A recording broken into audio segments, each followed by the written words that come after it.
Alors bonjour à tous. Donc je reviens sur l'activité qu'on a commencé en classe.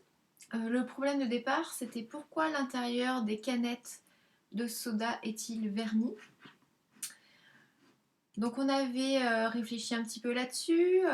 Au niveau des hypothèses, vous m'aviez dit en général que vous pensiez que c'était pour éviter que l'acide du soda n'attaque le métal de la canette.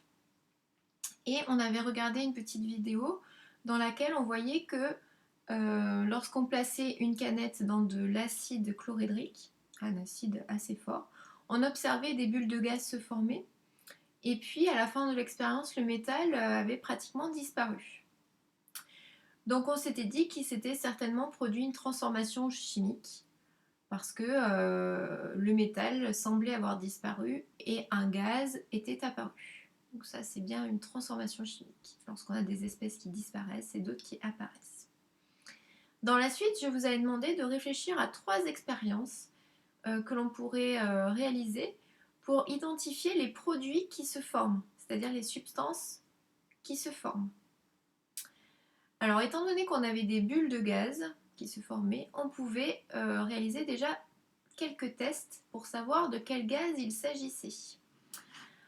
Alors, un premier test avec de l'eau de chaux, par exemple. Alors, on prend du fer que l'on met dans un tube à essai.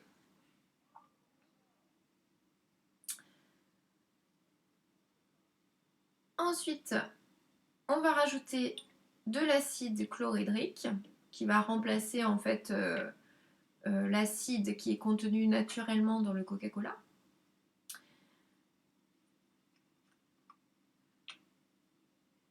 Bon, là, on est en train de mettre de l'eau de chaux dans un autre tube à essai.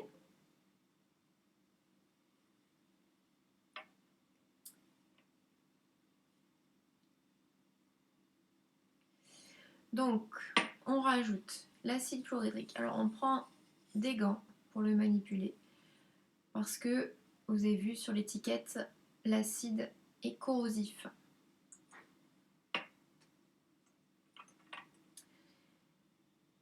Donc, on rajoute quelques gouttes d'acide avec le fer.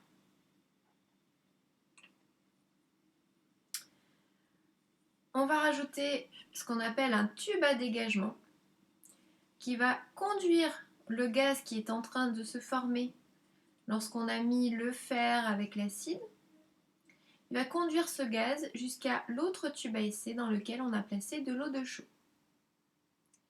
Et donc on voit bien que les bulles de gaz arrivent dans le deuxième tube à essai.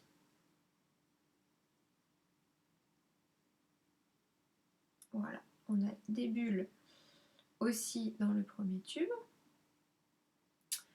Mais l'eau de chaux ne se trouble pas.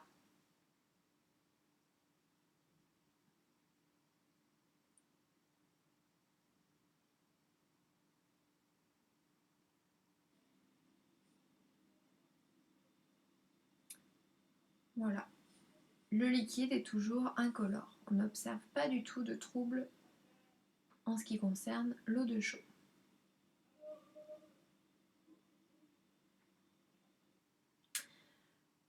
On va ensuite réaliser une deuxième expérience avec une allumette pour essayer de savoir si le gaz qui se forme est du dihydrogène ou du dioxygène. Donc on refait exactement la même expérience. On place du fer avec de l'acide chlorhydrique.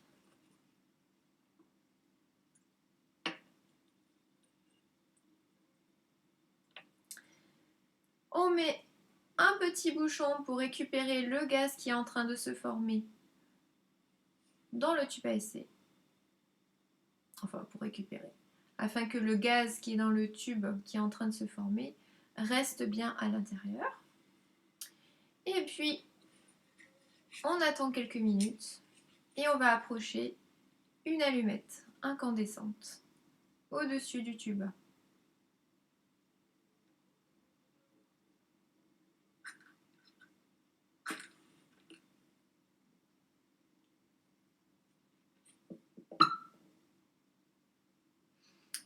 Et là, vous avez bien entendu quelque chose. Alors, un troisième test pour savoir quels sont les ions qui se forment lorsque on fait réagir de l'acide avec du fer.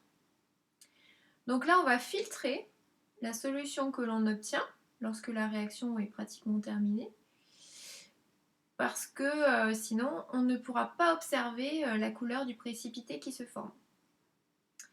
Donc on filtre bien, de manière à éliminer les particules de fer qui restent.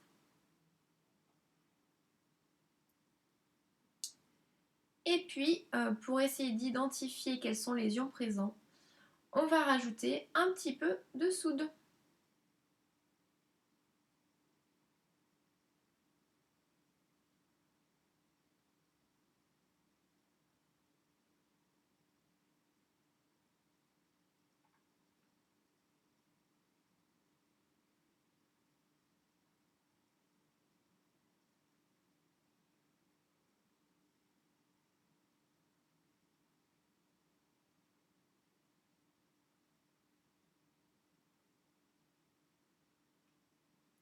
Bon, la filtration est un peu longue.